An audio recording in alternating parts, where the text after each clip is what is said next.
пиряхҳо яке аз экосистемаи сайёраи Замин ба ҳисоб мераванд, ки дар натиҷаи боришоти атмосферӣ ба шакли барф зери таъсири фишор ба барфҳои сахт мубаддал мешаванд. дар натиҷаи таъсири ҳарорат давра ба давра ба ях мубаддал гашта бузург мешаванд.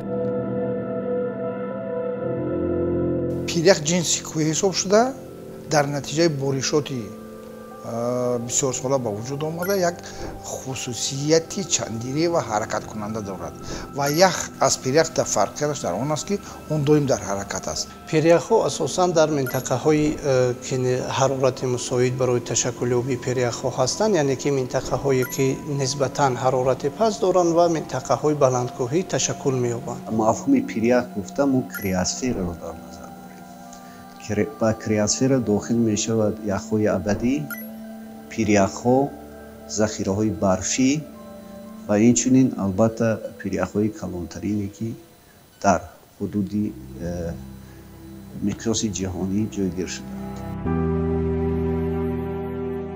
сайёраи Замин дар таърихи ҳастиаш якчанд давраи яхбандиро аз сар гузаронидааст. пиряхҳо асосан аз ҳамон замон боқӣ монданд.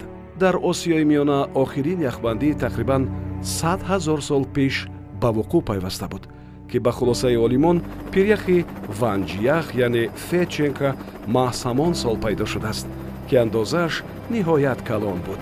пиряхи мисол феченко то лахш омада мерасид, до лахш дарунзиш буд.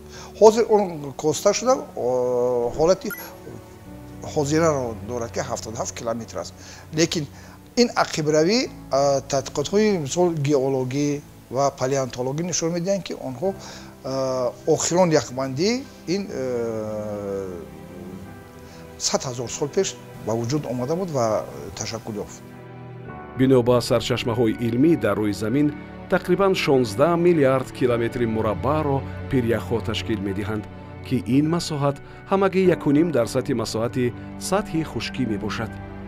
беш аз 14 000 пиряхи хурду бузург дар ҳудуди Тоҷикистон ба қайд гирифта шудааст, ки масоҳаташон беш аз 8% ҳудуди кишварро дар бар мегирад. умуман пиряхҳо ин ташаккулкунанда ё ки мувозинати экосистемаҳо мебошад. масалан Антарктидаро мо агар ба истилоҳ ба забони русия аст ки кухня погоды дар сатҳи ҷаҳонӣ гӯем, пиряхҳои Тоҷикистон ин ташаккулёбандаи обу ҳаво иқлим дар Осиёи марказӣ маҳсуб меёбад. пиряхҳо асосан дар помири шарқиву ғарбӣ ва кӯҳҳои Ҳисору Омолой то баландиҳои 3500–5300 метр ҷой гирифтанд. дар пиряхҳои Тоҷикистон 456.9 километри кубӣ об захира шуда, дар як сол ин пиряхҳо ба дарёҳо 61.8 километри кубӣ об медиҳанд.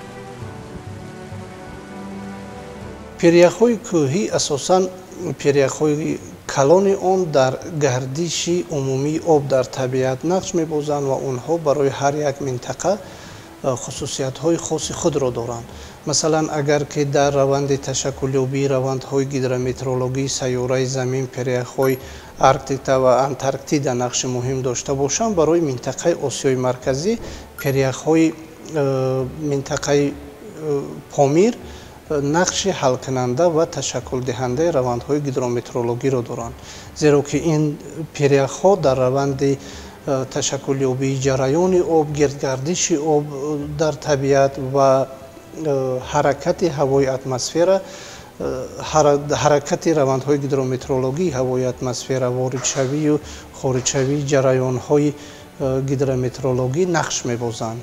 пиряхҳои ҷаҳон 24 миллион кубометри квадратӣ ҳастанд. 24 миллион. ҳамаи обҳоро агар мо ҷамъ кунем, дарё, кӯлҳо ва ҳамаи ҷубойро ҳама ҷамъ кунем, ҳамагӣ 1 миллион ҳастанд. 1 миллиону 24 миллион. яъне захираҳои обӣ дар куллӣ хеле ҳам зиёд ҳастанд. моделсозон ба он андешанд, ки то соли 2100 дарёҳо кам шуда, мушкилоти глобалӣ дар саросари ҷаҳон ба миён меояд, ки паёмадҳои нохуш дорад.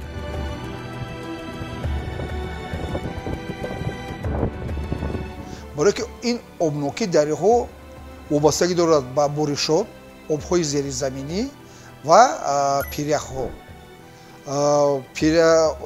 Мисол дар болооби Зарафшон ва Панҷ ва инҳо дар мисол болооби ин дарёҳо қариб то 60-70% ин чӣ мегирад, манбаи обшон аз пиряхҳо аст. бори аввал дар таърихи Тоҷикистон омӯзиши муфассали пиряхҳо солҳои 1932-1933 дар баландии то 4300 метр аз сатҳи баҳр шурӯъ шудааст. ҳамон сол аввалин пойгоҳи илмии метеорологии Горбунов дар баландии 4200 метр аз сатҳи баҳр барои омӯзиши калонтарин пиряхъ Федченко, имрӯза Ванҷях, сохта мешавад, ки дар он усулҳои нав ва қонуниятҳои тозаеро дар яхшиносӣ ба кор мебаранд. то солҳои 80-ум омӯзиши пиряхҳо асосан ба хотири зиёд кардани ҳаҷми дарёҳо сурат мегирифт, вале имрӯзҳо омӯзиши онҳо характери илмӣ гирифта баҳри ҳифзи пиряхҳо сурат мегирад.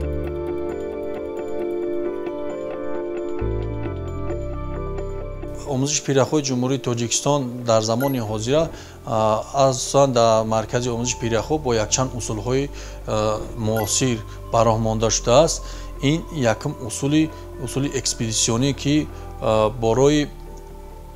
бо усули хатсайрӣ, дуюм ин бо усули зондиронӣ фосилавӣ, ки ба воситаи аксҳои моҳворагӣ муайян намудани параметрҳои пиряхҳо ва инчунин яке аз усулҳое ки кори таҳқиқотчиён ва мутахассисон осон мекунад, ин бо воситаи ҳавопаймоҳои бесарнишин мебошад.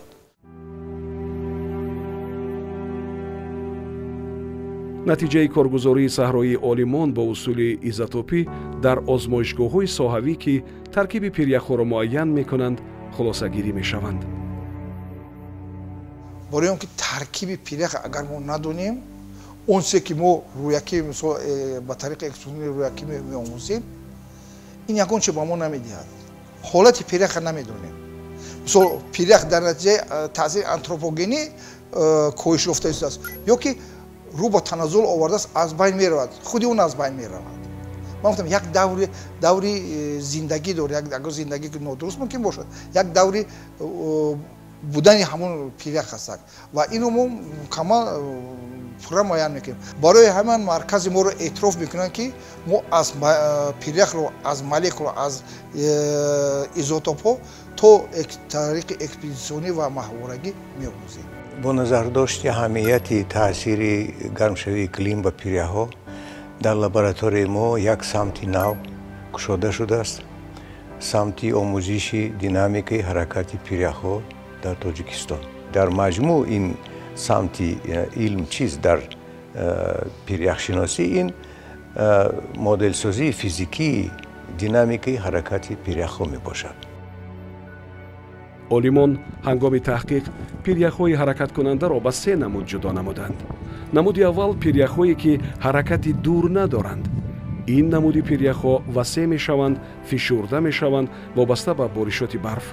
намуди дуюм пиряхҳое мебошанд ки ҳамеша дар ҳаракатанд, ба мисоли пиряхи Ванҷях. сеюм намуди пиряхҳо ин пиряхҳои табпишкунанда мебошанд.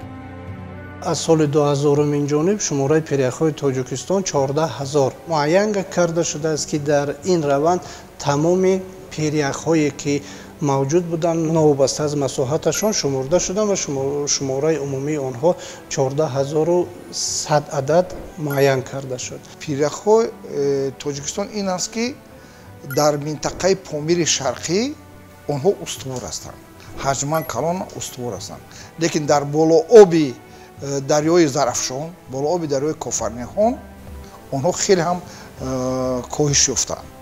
лекин дар ин ҷо як чиро қайд кард, ки мисол боришҳо дар болооби дарёи Варзоб қариб 2 то баъзе ҷоҳо то 3 метр мерасад, лекин дар Помири шарқӣ боришот хеле кам ҳастанд, ҳамагӣ 20-25 миллиметрро ташкил мекунад, лекин пиряхҳои онҷо бузург ҳастанд. барои ин як муаммое ҳаст дар ин ҷо, ки инро бояд ки мо худ инро биомӯзем. таъсири тағйирёбии иқлим дар гӯё ки Помири шарқӣ камтар аст вале солҳои охир ман аз соли 2022 то 2024 мо мушоҳида намудем ки дар баландиҳои 4000 метр аз сатҳи бар аллакай омилҳои таъсири тағйирёбии иқлим дар ин қисматҳо ҳам зиёдтар гаштааст ва обшавии пиряхҳои қисмати помири шарқӣ ҳам аллакай мушоҳида мегардад. таҳқиқҳои глатсионӣ ва геофизикии солҳои 2023-2024 муайян намуданд ки таназзулёбӣ на танҳо дар забонаи пиряхҳо, балки дар ғафсии онҳо низ мушоҳида мешавад. таназзули пиряхҳо аз 2 то 15 метрро ташкил медиҳад. дар болооби зарафшон бошад пиряхҳо хурд ҳастанд, хунуз ҳастанд, онҳо хеле ҳам коҳиш меёбанд. онҳо мисол мувофиқи тадқиқотҳо пешгӯиҳое ки мо кардем метавонем ки то солҳои 2050 қариб ки як фисади муайяни он аз байн равад ва ин албатта экосистемаро дигар мекунад. тибқи арзёбиҳои олимон ва коршиносони сатҳи байналмилалӣ ва созмонҳои ҷаҳонӣ аз соли 1980 то соли 2024 пиряхҳои ҳудуди осиёи марказӣ аз 25 то 35% масоҳати худро аз даст доданд ва ин раванд бо суръати нав идома дорад. яъне ки агар ки таназзулёбии пиряхҳо дар сатҳи ҷаҳонӣ аз як омили муайяни илмӣ, яъне як раванди муайян буд, дар давоми 50 соли охир ин тамоюли дигар гирифтааст, яъне ки бо суръат об шудани пиряхҳо. масалан аз сабаби об шудани пиряхҳои то 1 километр ки дар 10 солҳои охир дида мешавад, мисол чарогоҳҳо дигар шуданд, ҳайвонотҳо дигар шуданд, ҷойгиршавии онҳо ва экосистемаи кӯҳистон дигар шудааст.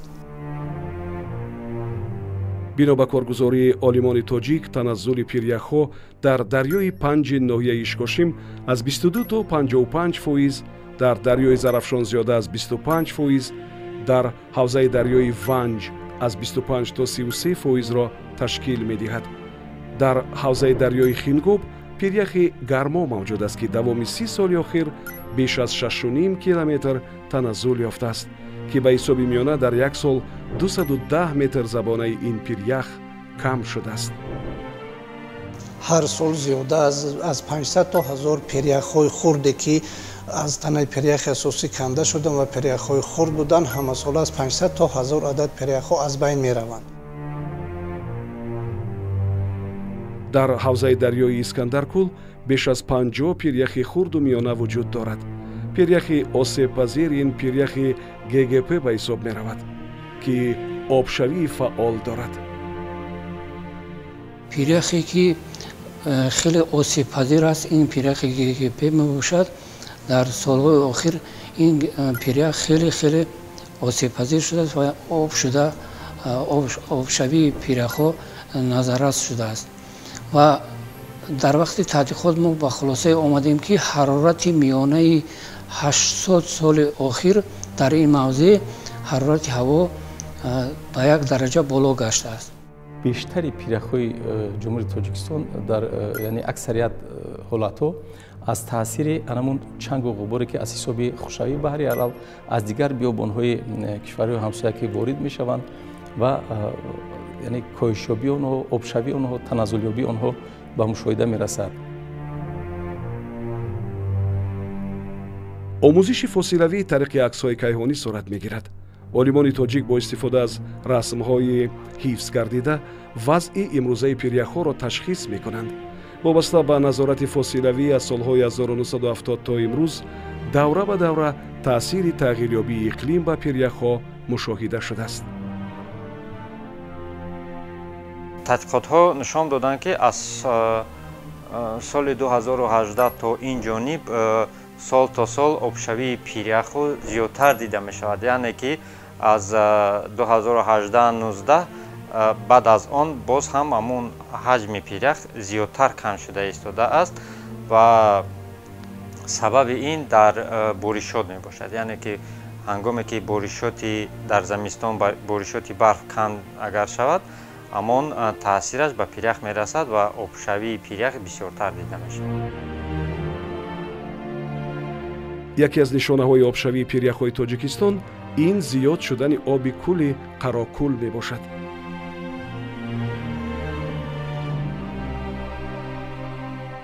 ҳамзамон мо бо воситаи зондиронии фосилавӣ даҳсолаҳои охир мушоҳида кардем, ки ҳамон кӯли қарокӯл солҳои охир масоҳати ӯ калон шуда истодааст.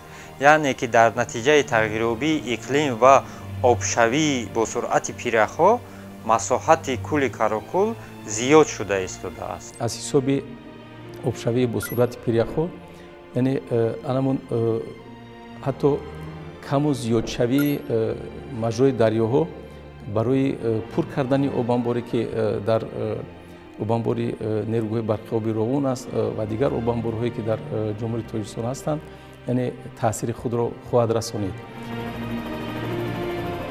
омӯзиши тағйирёбии иқлим дар сайёра нишон медиҳад, ки солҳои 2022-23 ҳарорати миёнаи замин аз 15 дараҷа зиёд гардид, ки ин баландтарин ҳарорат дар тамоми давраи ташаккулёбии равандҳои метеорологии ҳарорат дар кураи замин мебошад. пас аз яхбандии сайёраи замин аввалин маротиба баландшавии ҳарорат аз 15 дараҷа зиёд ба қайд гирифта шуд. ҷумҳурии тоҷикистон тибқи арзёбии созмонҳои ҷаҳонӣ аз ҷумла созмони ҷаҳонии обуҳавошиносӣ аз ҳама кишвари ҳассос ба тағйирёбии иқлим ва обшавӣ бо суръати пиряхҳо шинохта мешавад.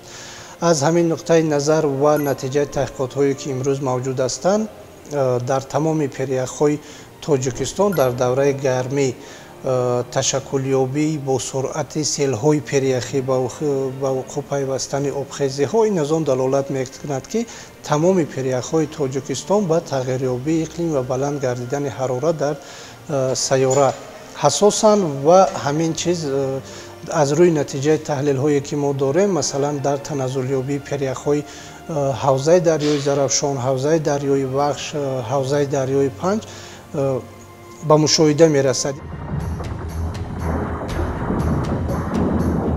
солҳои охир зиёдшавии боронҳои шадид, фаромадани сел ва дигар ҳолатҳои фавқуллода дар саросари ҷаҳон мушоҳида мешавад.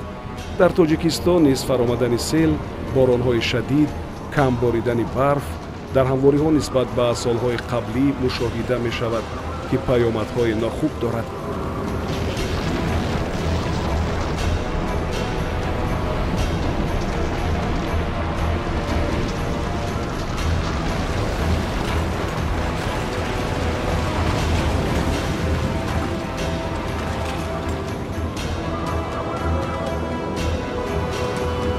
пиряхҳои кӯҳӣ асосан таназзулёбии онҳо боис мегардад ба зиёд гардидани ҳолатҳои фавқуллодаи марбут ба об, зиёд гардидани шумораи селҳо ва обхезиҳо дар минтақа, ки ин метавонад дар оянда барои паст рафтани сатҳи иҷтимоию иқтисодии мардум, зиёд гардидани шумораи муҳоҷирони экологӣ дар сатҳи ҷаҳон ва зиёд гардидани равандҳои гидрометеорологӣ ба монанди масалан боронҳои шадид, хушксолиҳо оварда мерасонанд. паёмадҳои он дар ин аст ки мисол аввалан дар пиряхҳо ҳавзаҳои бузург пайдо мешаванд дар назди пиряхҳо, дар болои пиряхҳо, ки онҳо хеле ҳам ноустувор ҳастанд ва кандашавии онҳо хисороти зиёдеро ба миён меоранд ва ин яке аз сабабҳои нигаронкунии ҷомеаи ҷаҳонӣ аст. мисол ҷаноби олӣ дар баромади худ дар Франсия ва дар Швейтсария таъкид карданд, ки ягона омиле ки ба рушди устувор таъсир карда метавонад, ин паёмадҳои тағйирёбии иқлим ва марбут ба об ҳастанд. солҳои охир обшавии бештар дар пиряхҳо мушоҳида мешавад. хавфи асосӣ дар он аст, ки ин обшавӣ сабаби зиёд пайдо шудани кӯлҳои назди пиряхӣ ва зиёд шудани сел мешаванд. агар 50% пиряхҳо об шаванд, хатари нобудии онҳо бештар мешавад, зеро ин обшавӣ бебозгашт аст. яъне ки мо моделсозӣ мекунем ва моделҳои мо нишон медиҳанд, ки пиряхҳои Тоҷикистон то 2100 сол обнокии дарёҳоро каме зиёд мекунад, лекин ҳаҷми ҳамун пиряхҳо кам шуда истодааст дар сабаби ҳамин тағйирёбии иқлим. ва баъд аз 2100 сол ҳангоме ки ҳаҷми зиёди ҳамун пиряхҳо об мешавад, обнокии дарёҳо албатта ки дар давраи вегетатсионӣ кам мешавад.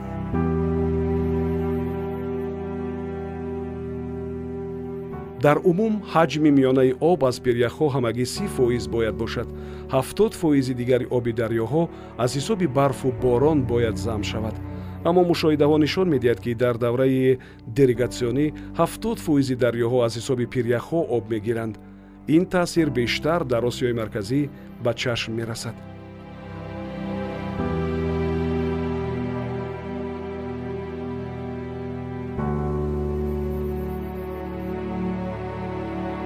агар ҳамин раванд давом додан гирад,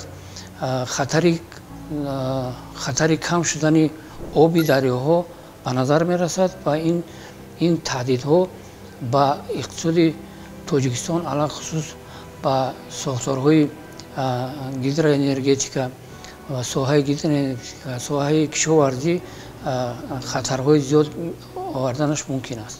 ҷумҳурии Тоҷикистон аз ҳисоби тавлиди энергияи сабз дар ҷаҳон ҷои шашумро ишғол менамояд ва барои боз ҳам ду зина боло баромадан дар назар аст ки нерӯҳои барқи оби роғун ба истифода дода шавад. яъне ки гузаштан ба энергияи сабз ин яке аз роҳҳои пешгирии он аст. барои ҳифзи пиряхҳо олимони ҳар кишвар пешниҳодҳои худро доранд. дар Швейтсария пешниҳод доранд ки онро бо матоъ пӯшонанд. дар Русия бошад пешниҳод карданд ки тариқи сунъӣ яхбандиҳоро бояд зиёд кард. пиряхи кашолаях ҳаст ки дар болооби дарёи Ванҷ ҳангоми кӯпрук аз байн рафт, дар қисми забонаи он як чакалакзор пайдо шуд ки як анбӯҳи оно гузаштанам қариб ки ғайриимкон аст. лекин он нишонаҳои коҳишёбии пиряхӣ дар қисми забонаи кашолаях аз байн рафтанд. дар ҳодҳои бузурге будан онҳо аз байн рафтанд ва болои пирях суфта шуд. ин ҳам ба тариқи табиӣ нишон медиҳад ки дарахтзор кардан ва ин яке аз роҳҳои нигоҳдории пиряхҳо ба ҳисоб меравад. ва ҳаминро бояд қайд кард ки мисол ҳамун дарраҳое ки мо дорем ин як ҷараёни равиши гармсел ҳастад ва аз поён ва дарахтзоркунӣ метавонад ки ҳам боришотро рафзон кунад, ҳам аз гармсел пиряхҳоро нигоҳ дорад. ҳифзи пиряхҳо дар алоҳидагӣ барои як кишвар имконнопазир аст. танҳо дар сатҳи байналмилалӣ ва минтақавӣ метавон дар ин масъала чораҷӯӣ намуд. дар Тоҷикистон масъулиятҳое ки дар сатҳи миллӣ пешниҳод шуданд марҳила ба марҳила иҷро мешаванд. ҳанӯз аз соли 2010 бо қарори ҳукумати ҷумҳурии Тоҷикистон барномаи омӯзиш ва ҳифзи пиряхҳои Тоҷикистон қабул гардида буд. соли ҷорӣ аз тарафи ҳукумати ҷумҳурии Тоҷикистон ки барномаи дарахтшинонӣ ниҳолшинониро қабул шудааст. ин барномаи дарахтшинонӣ то солҳои 2040 мебошад ки ин ҳам бошад барои гӯем ки паст кардани таъсири ҳамин ҳарорат ва дигар омилҳои табиӣ ба таъсираш ба пиряхҳо мебошад. имрӯз аз ҷониби олимони маркази омӯзиши пиряхҳои академияи миллии илмҳои ҷумҳурии Тоҷикистон ба шакли таҷрибавӣ эксперименталӣ пиряхи зарафшон мавриди омӯзиш ва таҳқиқ фаро гирифта шудааст ки дар қисмати забонаи пиряхи мазкур тасмим ҳаст ки як полигони илми таҳқиқотии саҳроӣ бо роҳи бунёд кардани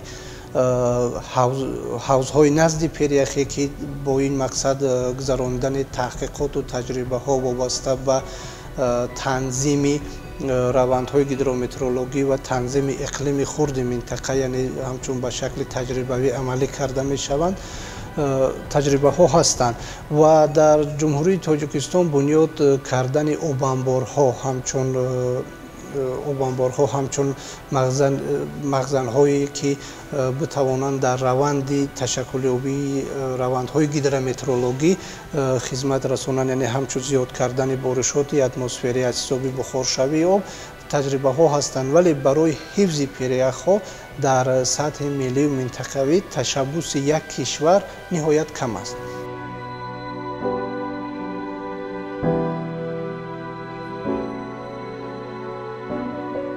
мушкилоти ба миён омада тақозо менамояд ки таҳқиқотҳои фарогири байналмилалӣ дар минтақаи пиряхҳо гузаронида шаванд. таҷрибаҳои олимон дар сатҳи байналмилалӣ истифодаву татбиқ шаванд. ҳамзамон меъёрҳои пешниҳодшудаи созишномаи Париж ва ҳадафҳои конвенсияи Созмони Милали Муттаҳид доир ба пешгирӣ аз партовҳои гулхонагӣ ва вобаста ба тағйирёбии иқлим риоя карда шавад. вобаста ба риояи ин меъёрҳо газҳои гулхонагӣ кам карда шуда зиёдшавии ҳарорати гармӣ дар замин дар сатҳи 1.5 дараҷа селсия нигоҳ дошта шавад. با تشبث تاجیکستان مجمع عمومی سازمان ملل سال 2025 را سال حفظ پیرک‌ها اعلام کرد. مطابق این قطعنامه روز جهانی پیرک‌ها معین گردیده در نزد سازمان ملل بنیاد اعتماد حفظ پیرک‌ها تأسیس داده شد. танҳо муносибати дастаҷамонаи байналмилалӣ метавонад барои баланд нашудани ҳарорати замин монеа шавад ва таназзули пиряхҳоро пешгирӣ кунад.